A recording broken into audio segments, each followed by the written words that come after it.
Hi Keysor families, thank you for watching. This is the third of our series of videos about traffic issues we have for the coming year. This video focuses on our afternoon dismissal, which as you probably know can be a challenge for us at Keysor. We will, of course, in our afternoon dismissal be using both lanes that we have available to us in the front of the building. We do not have access to the back of the building because of construction. And my guess is most, if not all, of the angled parking spaces seen here will be filled during dismissal time.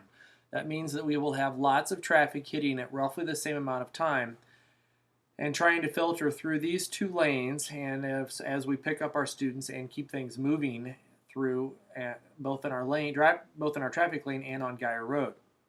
So how can you help us with this? Well, first of all, please be aware of our staggered dismissal schedule, which has changed this year slightly, and please plan accordingly.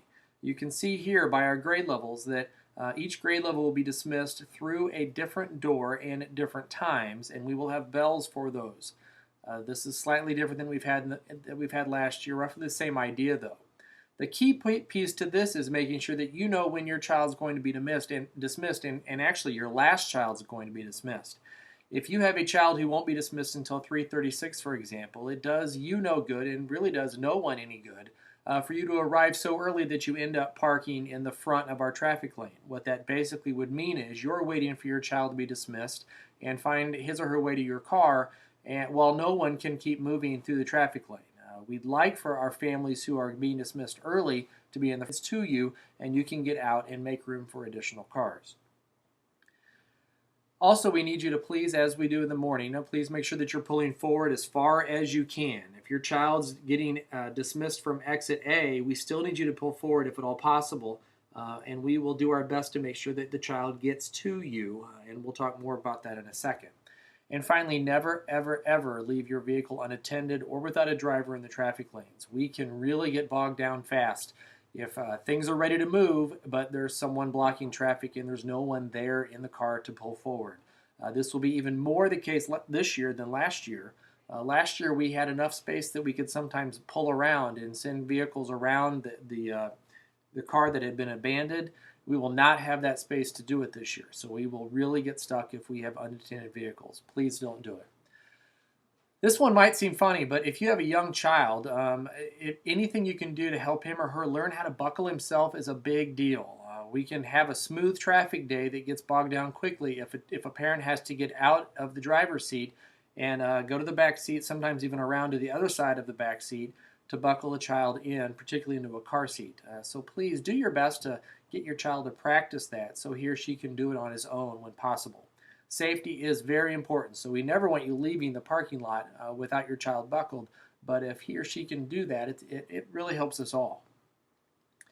We started using last year our window signs. These signs go into the window of your vehicle. All of you will get one of these. For that matter, you can get as many of them as you'd like. You'll have your teacher's name on there and your grade level, and these will be color-coded by grades. What that does, if it's displayed prominently in your window with your child's name written really big here, then all of our staff who are out front can then see who you are there to pick up, and we will do our best to find those kids and get them to you. As we mentioned, we don't want you leaving your vehicle ever, and so it's really hard for you to, if you're not parked by your child's exit, it's hard for you to get your child unless someone's bringing them to you or you get out. We don't want you getting out, so please, if you can display these window signs, and we will have them on our website.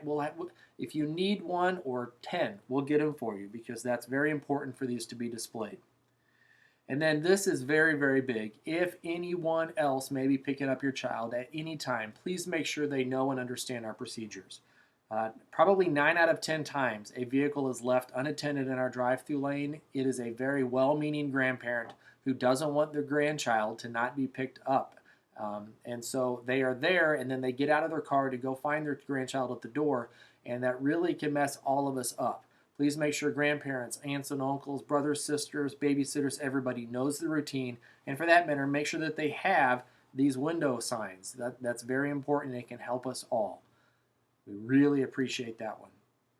As mentioned with our morning routine video, there will be no left turns into or out of our campus onto Geyer Road between 8 and 9 and 3 and 4. This should help in some ways, but it could be problematic for some of you who need to turn left in order to get home. So please make sure that you plan ahead. That's very important. I'm sure a lot of people will be driving around blocks or making other arrangements. But as you can see, these no left turn signs are already out there in front of our building, and police officers have said that they will ticket. So please plan accordingly. That's it for this video. In our last of this series, we'll be looking at buses, walkers, and bike riders and how our traffic patterns impact them. Thanks for viewing.